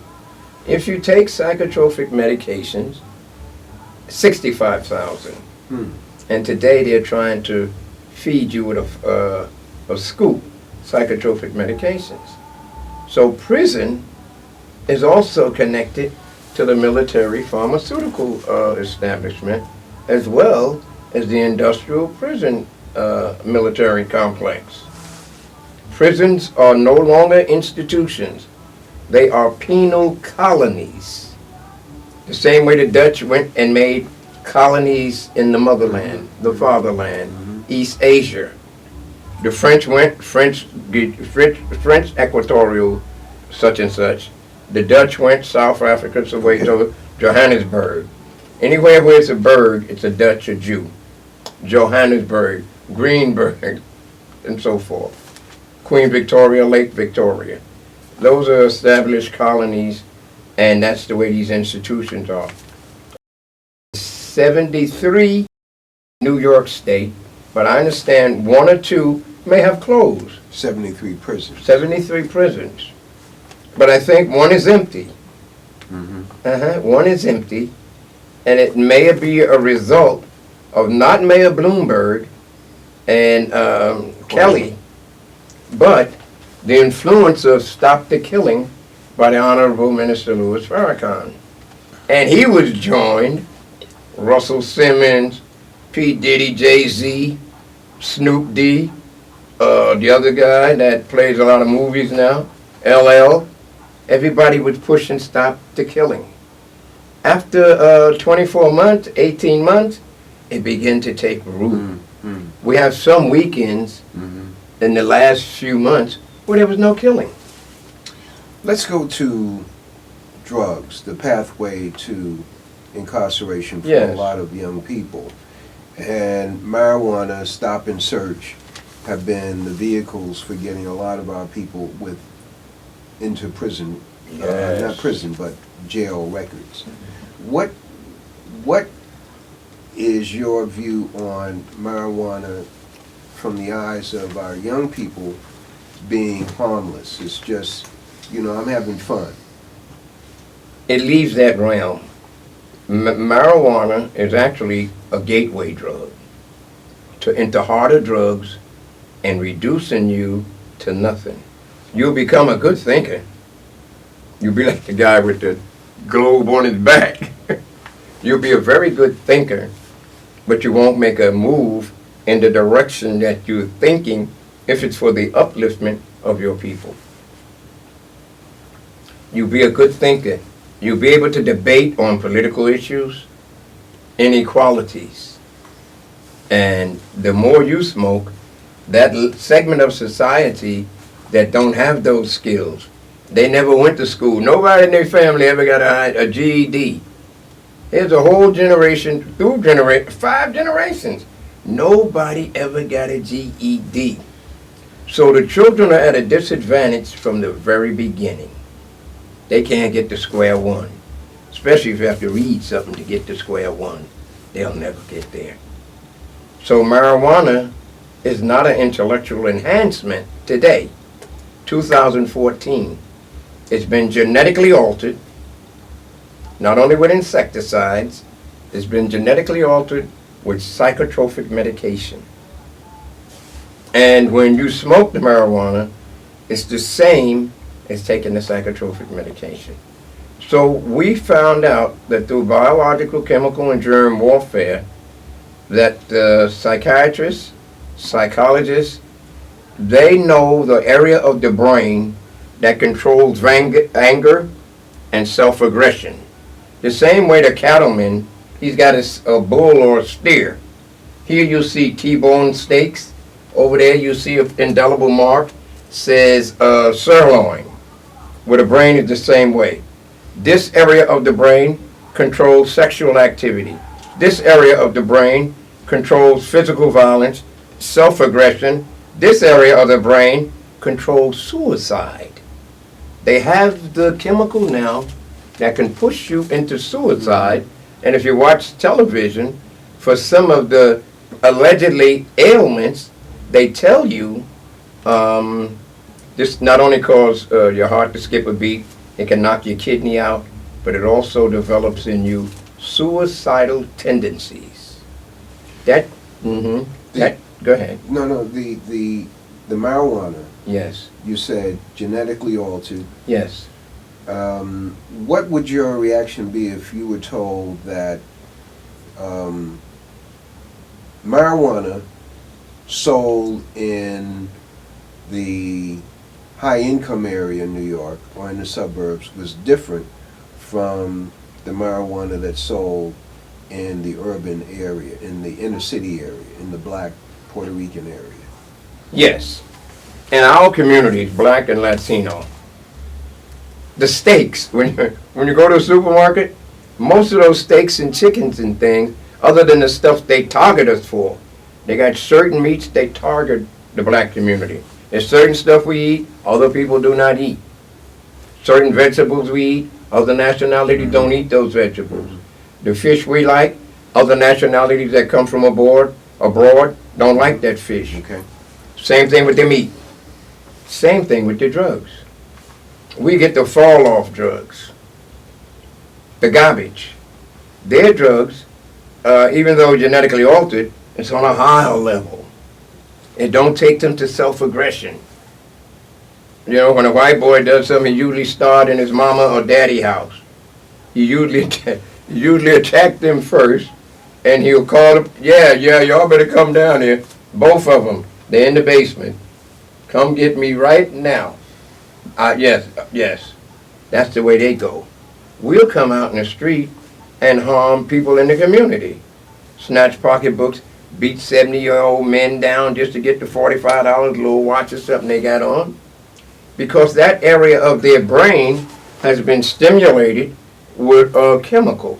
The toxicity causes them to go off. And now you're going to lace it with formaldehyde. You're going to spray the marijuana with formaldehyde and elephant tranquilizer. Elephant tranquilizer and formaldehyde is sprayed on the marijuana that finds its way into the inner city. Ghettos. I'm not comfortable with any inner city because it takes the sting of the word ghetto itself. Okay, The word ghetto has a track record. yes. And if you do any investigation, ghetto was first used in Nazi Germany in the area that the Jews was forced to live in. They changed the ghetto language along the time around social promotion, along that time. Okay. So marijuana, from your vantage point, is not a recreational drug for our people to look at. When I say recreational, hey, it's not going to harm me. You may never be the same after your first joint. They won't give you statistics in mental institution or behavioral institutions of the people who smoke one joint. They now live in a room half this size and the walls are padded. The floor is padded. They never came down. Just like LSD, purple haze, peyote. First piece of peyote, the guy is still in a mental institution. Never came down. Black people are warned by the Honorable Elijah Muhammad, the Exalted Christ, and our Commander-in-Chief, the Honorable Minister Louis Farrakhan. Don't take no mind-altering drugs. You have 320 years of slavery in your memory banks, in your cellular structure, in your head. You have the whole slavery scene is on tape. Now that we're able to go into a person's mind and let him reveal what he's running into in his own head, he can tell you about slavery scenes. When a brother snapped, and he said, I don't know why I did that. You don't know what came up in his mind. In his head, after the psychotropic, after the mind-altering substance, the vision he's seen may have been him wrapped around a tree and somebody giving him lashes with a bullwhip. Because it's on his cellular structure, because the brain that's in his head have that information encoded into it.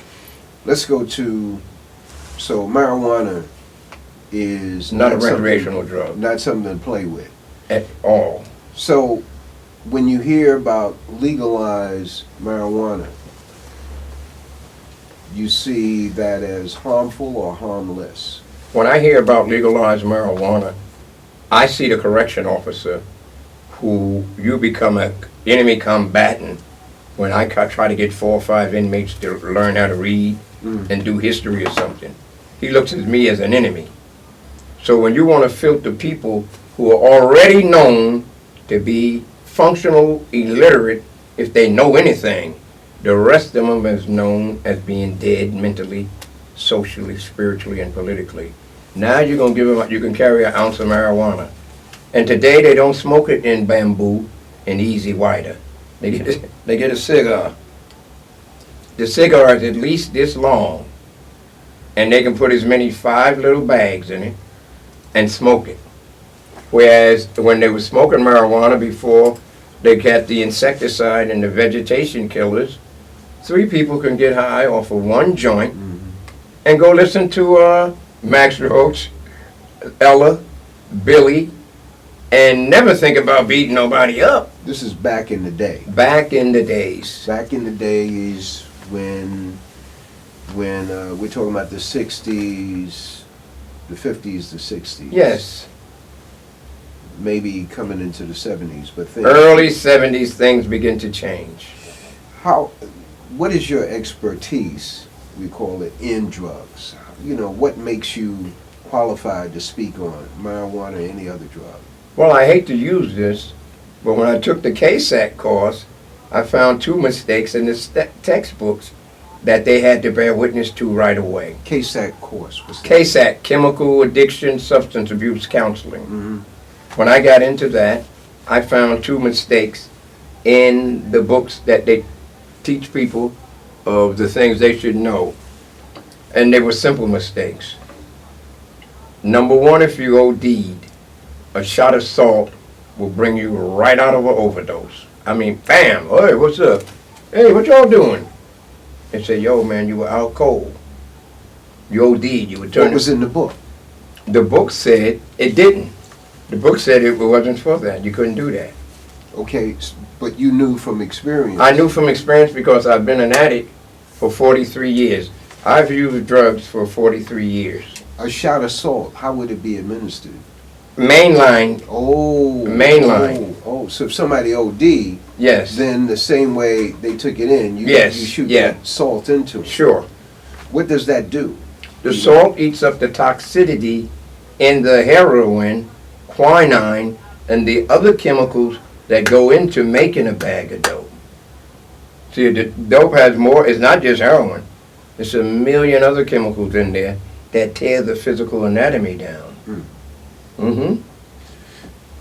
The other mistake that was in there. The other mistake is it said methadone didn't eat up your bone marrow. And anybody's on meth 5 or 2 years, they get this here. If they're not already in the wheelchair, they got a cane or the tripod. There's a curvature. Is that it? You That's, see? no, here it is. That's what I see in the street. 43 years. When methadone first came out, black and Latino people wouldn't use it because they said it was a product of Nazi Germany. In order to get us to get on the methadone program, they would take you off of welfare and give you SSI. Okay. The SSI, they said, yo, what's, he said, man, I'm getting SSI. What you doing? I joined the methadone program. Wow. So See, that was the bait. that was the bait. Here's the danger in the bait. You catch what you want. If you go out to catch catfish, you wouldn't use the bait that you would catch rainbow trout or big mouth bass. So they wanted to knock off a segment of the society that had already been heroin addicts. This was supposed to make them a functional heroin addict and keep you out of jail. Instead, it opened up a brand new field of chemistry in the drug abuse scene. Now the list is this long. They just came out with a new drug last week.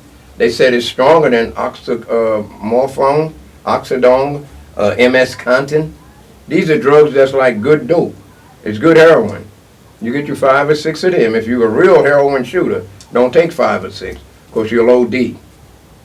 See, a lot of things they don't tell you. These kids are not ODing off of heroin. Some of them are ODing because when they swallow the 2 pills, they don't kick in right away.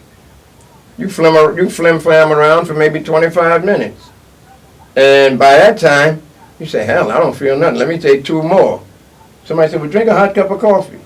You drink a hot cup of coffee on the pills, boom, it hits you and knocks you out. It stops your respiratory. You can't inhale or exhale. Your heart rhythm shut down. And you start foam out the mouth, and your pigmentation of your skin changes. After a few growling sounds, your leg will do that once or twice, and then get like this, stiff. You're dead. When you see, back in the day, when you saw someone who OD'd and their friends were walking them, what does that do?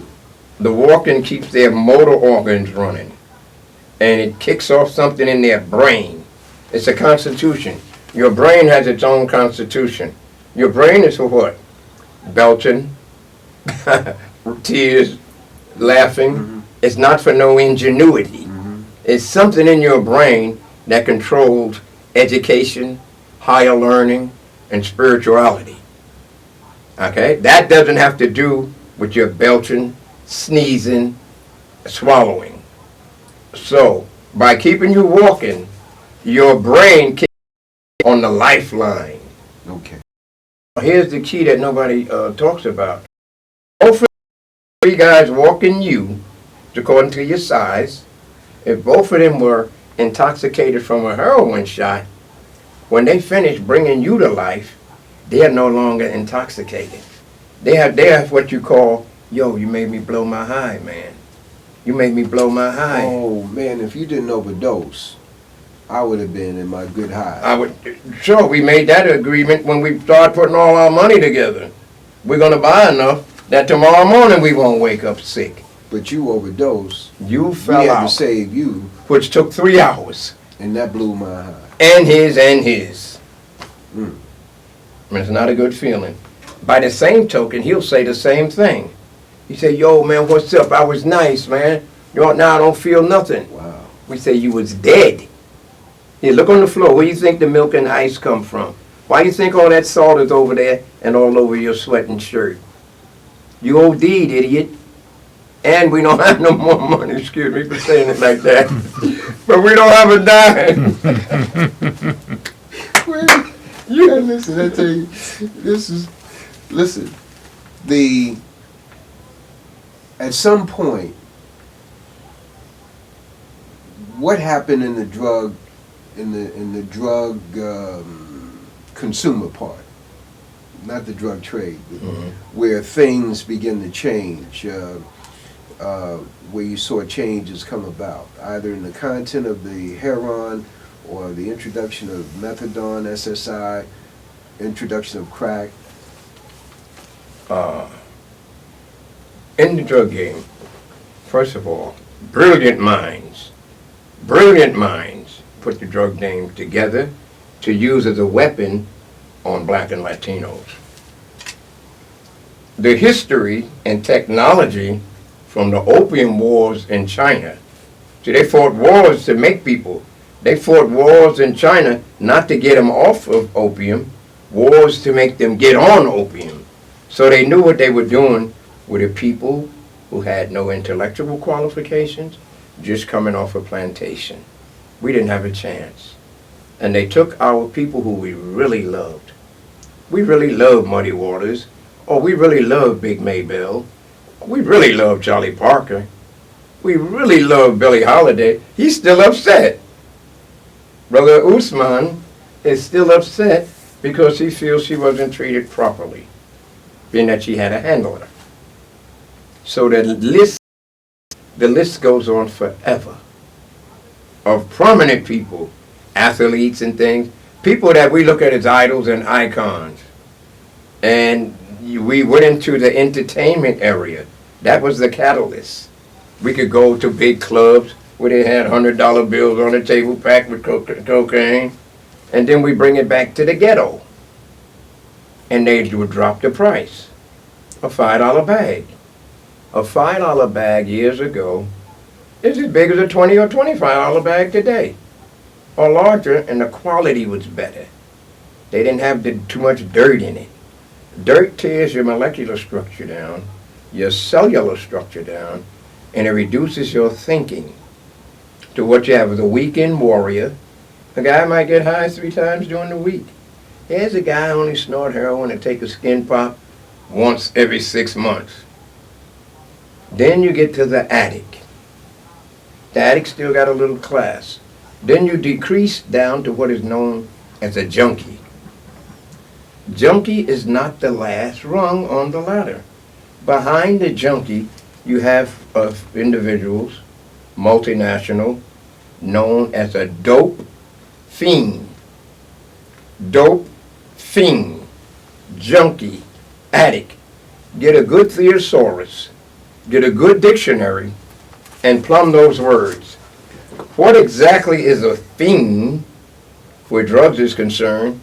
What exactly is a junkie? The weekend warrior. Every weekend, like